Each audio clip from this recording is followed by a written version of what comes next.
closely with Chalmers Johnson in the 1990s. He wrote a book called Blowback, The Costs and Consequences of American Empire. That book became the most difficult book to get after 9/11 because that was an attack on the United States by others, and it looked as if that was something that Chalmers had sort of seen coming. I'm interested in domestic blowback. When you talk about the moral collapse inside, what does blowback look like as you framed it domestically? It's a wonderful question, though. And two other texts to keep in mind is Du Bois's great book on colonies and peace that he wrote in response to 1945 June in San Francisco, based in part on the essay that he wrote called Winds of Time, where he said, I conceive of a World War III in which the American empire tries to suppress Russia and stranglehold China. And that's 1945, Colonies and Peace, very connected to Chamber Johnson's work. And also the great William Appleton Williams' book of 1980 called Empire as a Way of Life, which is his understanding of American history. These are some of the few persons, and it's true. You got Brother Neil Ferguson's book, Colossus, is very important, written from a conservative point of view, but full of a lot of insight. The acknowledgement of the United States as an empire. Most of my fellow citizens don't even look at America as an empire. When I use that language, they think that I'm, flying high in the friendly skies on the crack pipe or something. I said, no. We're not just a democratic experiment with some deficits. Ask our precious indigenous peoples, ask Latin American countries, ask the rest of the world with 800 military units around the world in over 100 countries and over special operations in over 142 countries and only 193 countries in the United Nations. So the blowback internally is what? Denial, lies, crimes hidden and concealed. That's why Julian Assange is in jail. God bless his soul. He revealed the crimes. America couldn't take it. So much for commitment to journalistic freedom. No, those lies and crimes will not live forever. Truth crushed the earth will rise again precisely because people will struggle. People will tell the truth. People will live. People will die. But sooner or later, the truth will surface. Chickens come home to roost. You reap what you sow. And so internally, the internal decay, the distrust, the paranoia, the attempt to make America great again. That's already a sign of deep decay and decline. It's symptomatic of the disintegration. So America's not great now. When it was really in the driver's seat of the world, we were the uncontested imperial power, could do anything with no accountability and no answerability. Like Trump himself, saying anything, do anything with no accountability. That's exactly what Israel's doing right now. Say anything, do anything with hardly any accountability, with the exception now, of course, of voices around the world and South Africa that I'm in very deep solidarity with South Africa and the other countries, bringing this crime of genocide to the International Court of Justice. And so the internal decay is very real, my brother. All we need to do is read Tacitus and his reflection on the internal decay of the Roman Empire. All we do is read through Thucydides, the internal decay in Athens. We can go on and other empires. But keep in mind, the good news is there's always a cloud of witnesses tied to truth, justice, and love, and go down swinging with a style and smile. Yes, look at the dignity in the faces of our Palestinian brothers and sisters in Gaza. Some of them even giving the victory signs in the face of that bestiality. That's the marvelous element of the human. But we know how wretched and wicked we all can be, and we see it so clearly in Gaza at this moment. Well, unfortunately, we need to leave it there. Presidential candidate and renowned American philosopher, Dr. Cornel West, thank you so much for joining us. Thank you, my brother. You stay strong now.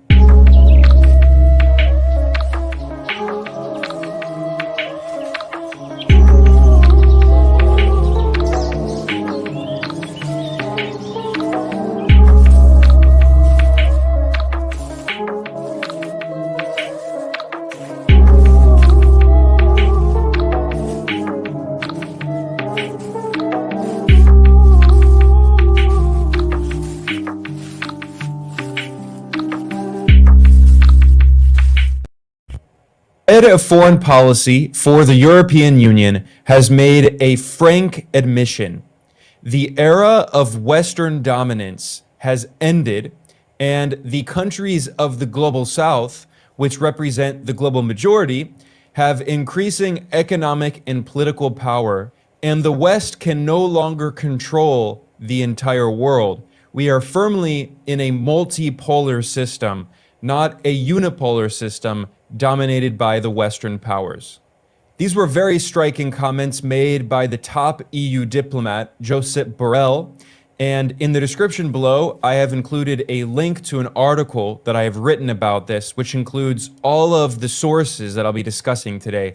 Josep Borrell said this in an article that he wrote at the official website of the European Union's diplomatic service on the 25th of February.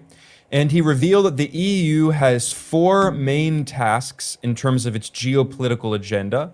And one of those is improving our relations with the global South. The top European diplomat wrote, quote, "If the current global geopolitical tensions continue to evolve in the direction of the West against the rest, Europe's future risks to be bleak. The era of Western dominance has indeed definitively ended. While this has been theoretically understood, we have not always drawn all practical conclusions from this new reality." In the same article, Borrell acknowledged that the wars in Ukraine and Gaza have accelerated this shift, this geopolitical shift, and he added that the anti-colonial uprisings in the Sahel region of Western and Central Africa have also accelerated this shift. And in Burkina Faso, Niger, and Mali, there are nationalist military governments that have come to power opposing the neo-colonialist policies of France, which controls their currencies and largely dominates their economies. And Borrell warned that this could be a symbol of things to come if more countries around the global South rebel against the Western powers that colonize them. And in this article, the top EU foreign policy official said, quote, "Many in the global South accuse us of double standards."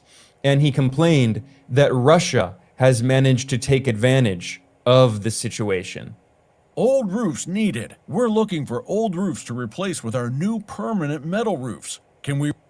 Now, Josep Borrell is known for sometimes making very frank admissions of inconvenient truths that other diplomats in the EU leave unsaid. And we saw a similar example of this back in 2022, in which the EU foreign policy chief acknowledged that the prosperity of Europe, its economic model, was based on China and Russia. It was based on cheap energy coming from Russia, access to the big China market, and low-paid Chinese workers. But with the Western sanctions and economic war on Russia and the end of Western imports of Russian oil and gas, and furthermore, with the new Cold War against China and the Western sanctions and trade restrictions on China, these policies have been backfiring and devastating the European economy. I have a separate video that I did about that, which I will link to in the description below. But the point to take away here is that inside the European Union, many diplomats and politicians understand that the US and Europe, NATO as a bloc, are dividing the world into 2 camps of the West against the rest. And some people in Brussels recognize this is actually bad for their long-term interests. It's going to hurt them politically and economically, which is already happening. In fact, we've seen a series of articles in major Western media outlets warning about precisely the same thing. Foreign Affairs warned of the West versus the rest. Britain's major newspaper, The Guardian, published an op-ed titled, "The World is Splintering into the West versus the Rest, and that leaves us all in more danger." The article noted that from Gaza and Ukraine to food insecurity, global problems are linked. Echo chambers and bubbles won't solve them. Foreign Policy magazine published an article titled "The West versus the Rest, Welcome to the 21st Century Cold War," and it was written by a senior fellow at the very influential Washington-based think tank, the Brookings Institution. Angela Stent, and she's the author of the book titled Putin's World, Russia Against the West and With the Rest. So we see this idea that the West is alienating the rest of the world in the global South. However, recognizing the problem is one thing. Actually working to try to solve it is another. And we have to ask, what is Europe doing to try to prevent this division of the world into the West versus the rest? And if you look at the other comments made by Josep Borrell in this same article, you can see that he's doubling down on these very same policies that are making the problem even worse. So in the same article, he calls for providing further and further support to Ukraine, warning that Ukraine risks losing ground. So the West needs to continue this proxy war against Russia. He said, we have to support Ukraine more and we have to do it quicker, in particular regarding artillery ammunition. He said, we are witnessing a new kind of war, one that evokes the trenches of the First World War and the robots of Star Wars. Technology, in particular drones and artificial intelligence, are shaping the outcome of this war. We need to find ways to provide Ukraine with the latest technological developments, and he pledged that the EU will provide Ukraine with long-term security commitments. And at the same time, Borrell emphasized that Europe needs to deepen its relations with the United States and strengthen NATO. He said, Europe has gone through a long period of silent disarmament, gradually losing military capacity, while our defense industry has been shrinking dangerously. He added that for the past 10 years, our defense budgets have been growing again, and we must sustain these efforts in cooperation with key partners, and in particular, the US. And the recent months have showed how important NATO remains to our collective defense. So calling for expanding military spending in Europe, deepening cooperation with the United States, and strengthening NATO. But all this is doing is exacerbating the problem, which was acknowledged by an influential European think tank called the European Council on Foreign Relations, which published a white paper in 2023 warning of the art of vassalization of Europe, warning that Europe is becoming an American vassal, and the war in Ukraine has showed Europeans' profound dependence on the US for their security. So Josep Borrell, the EU foreign policy chief, has recognized that the era of Western dominance has ended, and he notes the importance of not dividing the world into the West against the rest, and yet he is doubling down on the very same policies that are politically, economically, and militarily subordinating Europe to the United States and strengthening this transatlantic imperialist bloc that continuously goes against the will of the rest of the world. One of the clearest ways to see this is to look at votes in the United Nations General Assembly. And here I have a chart, and the vertical line of the chart shows the average vote in the UN General Assembly of all of the countries on Earth. And if you look, you can see that the West constantly votes as a bloc against the rest of the world. And in particular, the United States is a massive outlier, constantly voting against the rest of the world.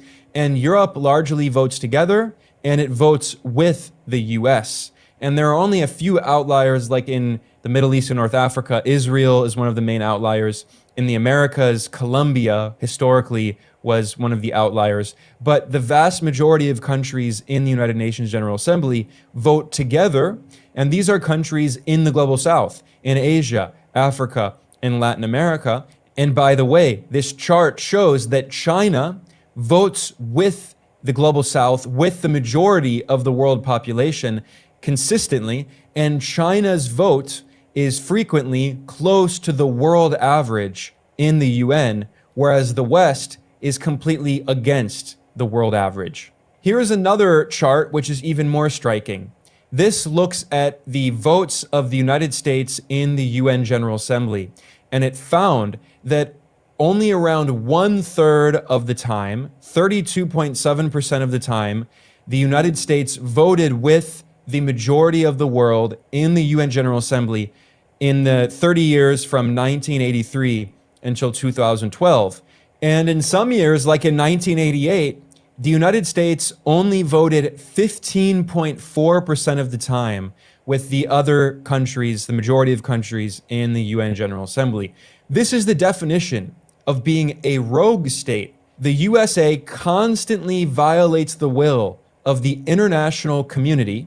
And again, the only region of the world that consistently joins the US in voting against the rest of the world is Europe. So this is the embodiment of the West against the rest. And Europe claims that they are concerned about this and don't want to continue this geopolitical division, and yet they're continuing to carry it out with their policies, with their actions. So again, we should always look at politicians' actions and not just their words. Here at Geopolitical Economy Report, I have documented constantly the votes in the UN General Assembly in which the West is against the rest of the world. Back in November of 2023, the West voted against the rest of the world on resolutions, and the West opposed democracy, human rights, and cultural diversity, and the West voted against the rest of the world in support of mercenaries and unilateral coercive measures.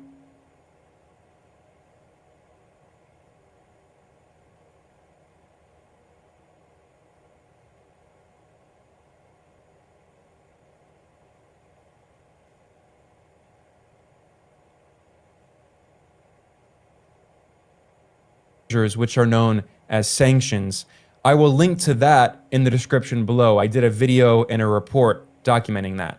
In April of 2023, there was another very similar vote, this time in the United Nations Human Rights Council, in which the West voted against the rest of the world. The West supported sanctions, unilateral coercive measures, which violate international law, whereas the majority of the UN Human Rights Council, represented by the global majority, the countries of the Global South, they voted against sanctions in defense of international law.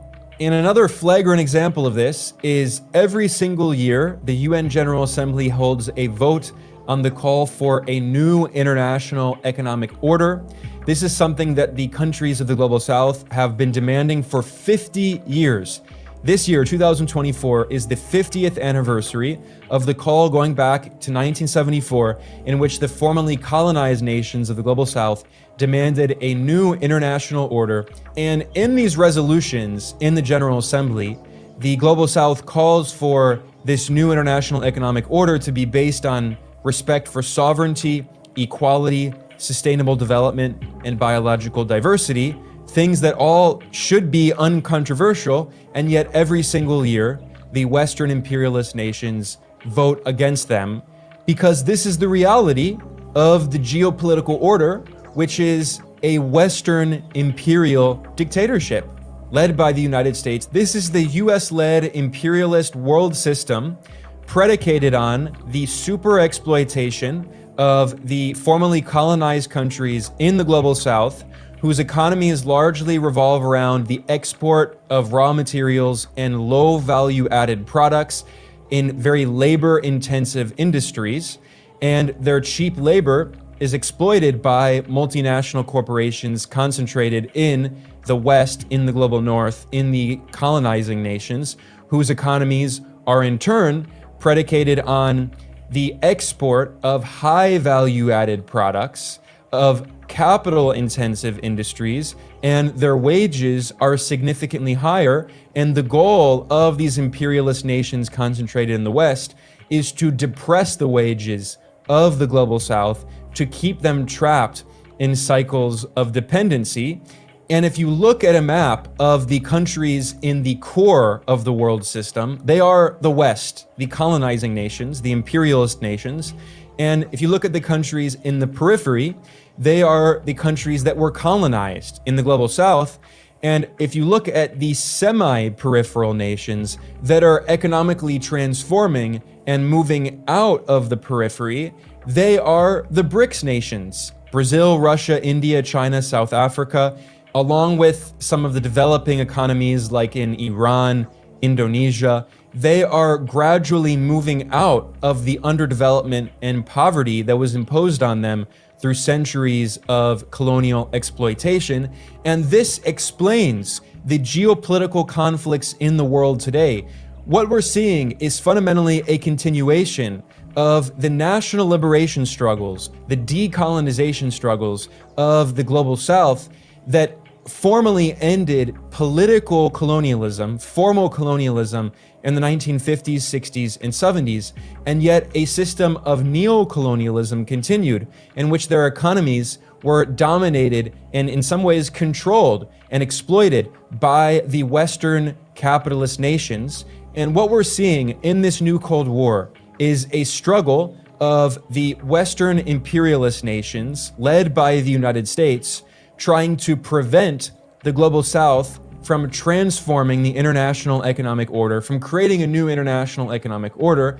And the global South nations are essentially being led by China. Now, China is not imposing its hegemony like the US, but the fact is the de facto leader of the global South is China, because China has become the world's largest economy. China has become the world's manufacturing superpower. And China's attempt to end the economic subordination of its own country and the rest of the global South is leading to these geopolitical tensions, which is essentially a crisis of the imperialist world system.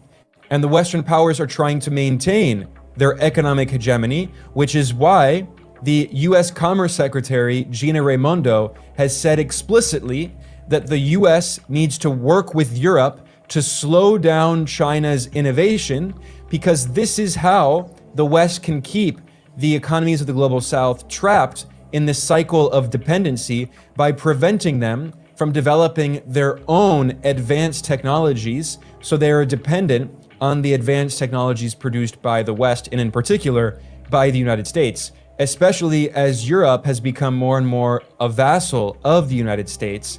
And the Greek economist Yanis Varoufakis has pointed out, and I agree with his analysis, that Europe does not have any of this advanced technology, what he calls cloud capital, that the United States has created. And in this new era of the fourth industrial revolution, Europe is not only having its security subordinated to the United States, but also its economy subordinated to the United States and these big tech corporations concentrated in Silicon Valley. So what we're really seeing at the end of the day is a struggle by the formerly colonized nations of the global South with the de facto leadership of China to end a US global dictatorship, a Western economic and political dictatorship, but which is really led by the US, an imperialist dictatorship to transform this world system to make it actually more democratic, economic democracy, and not a global economic dictatorship controlled by the United States. And the fact that the foreign policy chief of the EU has acknowledged that the era of Western dominance has ended is, I think, very important, and it reflects this world historic shift in the global economy. However, as I've been saying today in my analysis, I'm clearly skeptical of the capacity of Europe to actually take tangible action to change course. Because rhetorically recognizing this reality is one thing, it's becoming increasingly obvious for the entire world, but actually taking action to change policy is another, and I do not see evidence of the European Union actually meeting its words with the actions that are necessary. And that's why I expect the geopolitical conflict to get worse, not better over time, as even Foreign Policy magazine, the establishment mouthpiece of Washington, has acknowledged, welcome to the 21st century Cold War of the West versus the rest. And by the way, briefly here, I want to explain the importance of the term Global South and what that really means. Now, in his blog post, Borrell was clearly skeptical of the term Global South. He repeatedly put it in scare quotes, and he said that it could mean different things. But Global South is a term that is used by the vast majority of the countries on Earth which are located in the Global South, which represent the global majority of the world population. And at the United Nations and in organizations like the BRICS bloc or the Group of 77, the G77, or in the Shanghai Cooperation Organization, or in Latin American organizations like the CELAC, it is very common to use the term Global South. And this is not only a geographical term. If you look at a map, yes, most of the countries that are developing, that were formerly colonized by the Western powers, are located in the South, but some critics of this term have said, well, if you look at simply the latitude on a map, China, northern China, and Central Asia are located at the same latitude as Europe and the United States, so how can you call them the South? Well, you could say the same thing about the West. What is the West? Is it only the United States and Europe? What about Australia and New Zealand? Like the term Global South, West is not simply geographical. It is a political construct. So yes, many of the countries in the collective West are physically located in the west of the map, at least when we look at Western-style maps. But Australia and New Zealand, which were formed as British settler colonies, are also very much part of the political West. And what about Japan? Japan is part of the G7 group of the wealthy colonial powers, and Japan, along with South Korea, frequently vote with the West against the rest of the world at the United Nations, opposing the Global South. So again, it's important to understand that terms like the West or the Global South are political constructs that are rooted in geography, but they're not solely geographical. In fact, if you look at a map, where is the West actually located? Behind me, I have a map from China, and in China and some parts of Asia, most of the world maps put Eurasia on the western part of the map, on the left side. So in this map, which is common across Asia, where is the West actually? Obviously, Earth is a sphere. It's round. There's not only one direction that is the West. If you're in the West and you keep going west across the Pacific, you're in Asia.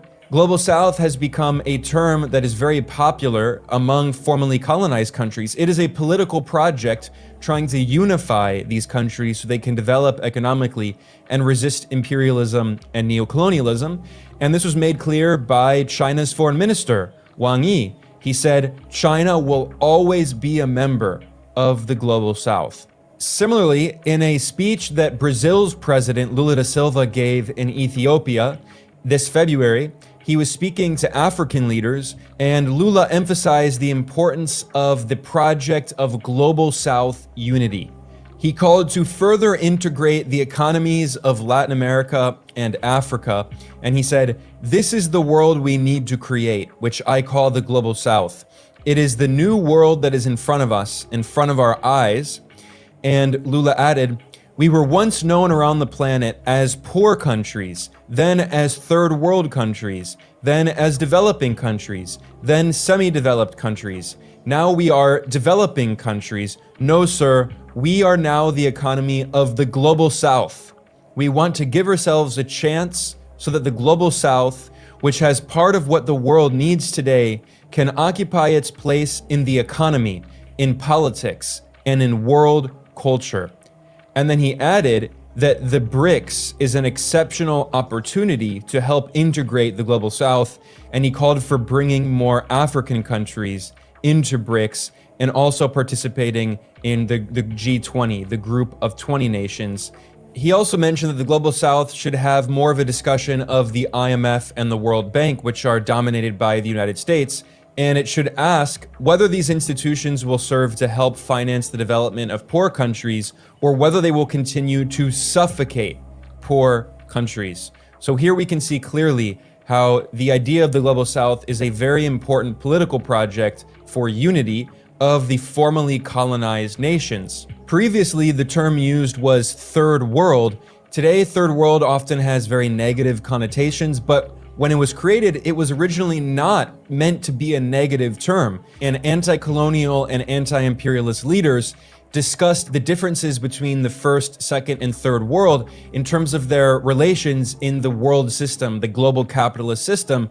And the third world countries were the nations that were colonized by the wealthy capitalist imperialist countries. So third world unity, was part of a political struggle against imperialism and capitalism.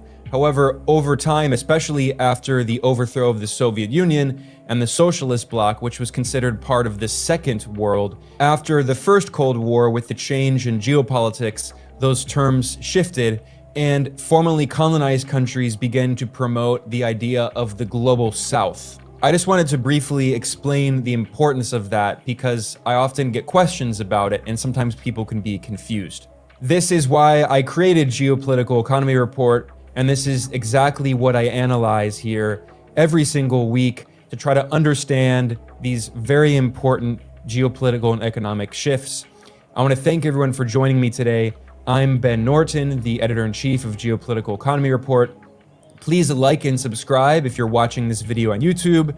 If you prefer listening to these videos as a podcast, check out the Geopolitical Economy Report podcast. Once again, I want to thank you for